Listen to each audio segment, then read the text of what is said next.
بسم اللہ الرحمن الرحیم۔ آج میں آپ کی خدمت میں قصہ ٹی وی کی جانب سے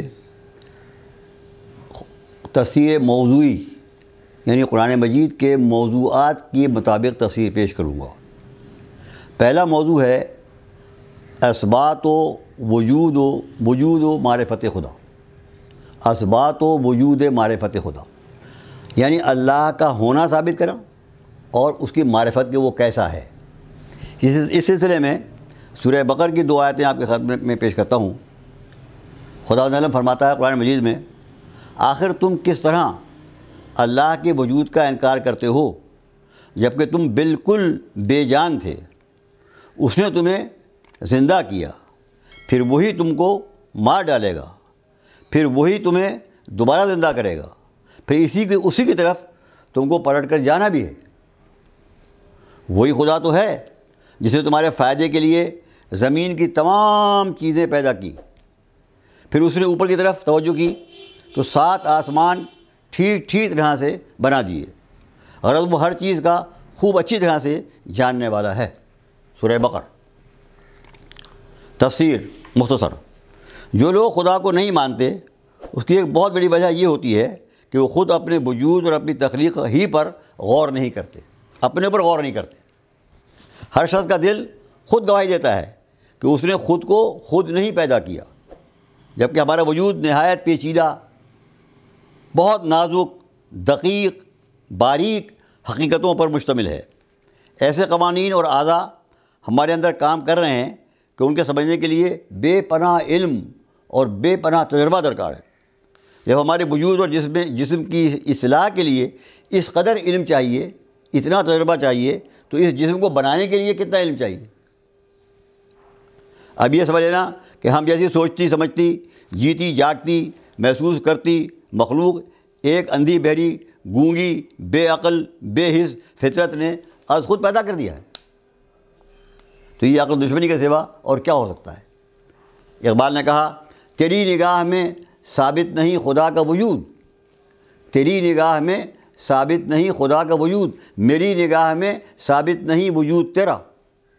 پھر تو کہاں سے آ گیا؟ اگر خدا نہیں ہے تو تو کہاں سے آ گیا؟ زندگی کے بعد موت کا مرحلہ آتا ہے۔ ہمارے کتنے عزیز، دوست، رشتہ دار، بزرگ موت کے آغوش میں جا چکے ہیں۔ آخر وہ کون ہے جو ہر زندگی کو چھین لیتا ہے؟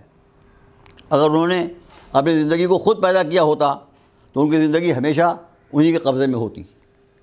معلوم ہوا کہ انہوں نے نہیں پیدا کیا تھا، کسی اور نے پیدا کیا تھا، جس نے پیدا کیا جب چاہا اس نے زندگی کو واپس لے لیا۔ دوسرا ثبوت یہ قرآن مجید کی سورہ واقعہ کی آیتیں ہیں۔ تو کیوں نہیں کہ جب روح نکل کر گلے تک پہنچ جاتی ہے، اس حالت میں کہ تم اپنی آنکھوں سے دیکھ رہے ہوتے ہو، مگر ہم اس وقت تم سے زیادہ اس مرنے والے کے قریب ہوتے ہیں، مگر تم کو نظر نہیں آتے۔ تو کیوں نہیں، اگر تم کسی کے گروی یا محکوم نہیں ہو، اگر تمہیں جزا سزا ملنے والی نہیں ہے، تو جب مرنے والے کی روح حلق تک پہنچ جائے اس وقت اس کی نکلتی ہوئی جان کو واپس کیوں نہیں لے آتے؟ جاتے ہوئے کیوں نہیں روک لیتے اس کو؟ ملک الموت کو گھر سے باہر کیوں نہیں نکال دیتے دھکے دے کر؟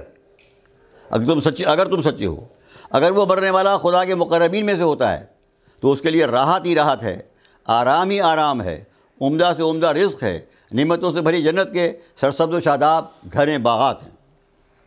یہ موت کا آنا یہ بھی دلیل ہے کہ کوئی اور خالق ہے ہمارا جو ہم سے زیادہ طاقتور ہے، ورنہ کوئی آدمی مرنا پسند نہیں کرتا۔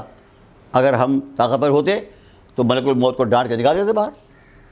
نہ نکالنا بتاتا ہے کہ نہیں، کوئی اور طاقتور خالق اور حاکم اور مالک ہے، جب چاہتا ہے پیدا کرتا ہے اور جب چاہتا ہے مار دیتا ہے۔ نہ ہم اپنی مرضی سے پیدا ہوئے ہیں، نہ اپنی مرضی سے مریں گے۔ اپنی خوشی نہ آئے نہ اپنی خوشی گئے، یہ تو کسی کا حکم ہے۔ یہ مرنا جینا یہ دونوں بتاتے ہیں۔ جینا بتاتا ہے کہ کوئی خالق ہے، مرنا بتاتا ہے کوئی خالق ہے۔ اور پھر بتا دیا کہ جو لوگ مقربین ہیں، یعنی جو وہ نیک کام کرتے ہیں کہ جو اللہ کو بہت پسند ہیں، وہ اللہ کے مقربین یعنی پسندیدہ ترین، وہ اعلیٰ مقامات پر ہوں گے، جنتوں کے سرسبز و شاداب باغات میں ہوں گے، جنت کی بھری نعمتوں میں ہوں گے۔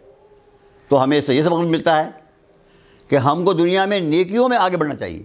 ہم مال کمانے میں آگے بڑھنے کی کوششیں کرتے ہیں, کمائیں, حلال سے کمائیں, کوئی حرج نہیں, ثواب ہے, نعمت ہے, عبادت ہے. لیکن اصل کام جو ہے وہ مال اور اولاد میں آگے بڑھنا نہیں ہے. اصل کام نیک کاموں میں آگے بڑھنا ہے, کہ ہم نیک کام انجام دیں اور ہم آگے بڑھ جائیں اوروں سے. یہ ہیں السابقون السابقون. حضرت علی فرماتے ہیں کہ جو لوگ نماز اول وقت ادا کرتے ہیں وہ بھی مقربین میں شامل ہیں. First category. قرآن مجید نے بتایا ہے کہ مرنے کے بعد انسانوں کی 3 کیٹیگریز ہو جائیں گی. سورہ واقعہ.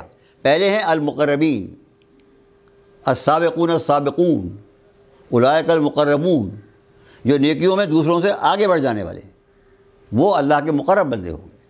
دوسرے فرمایا کہ دائیں ہاتھ والے, اصحاب الیمین, وما ادراک ما اصحاب الیمین.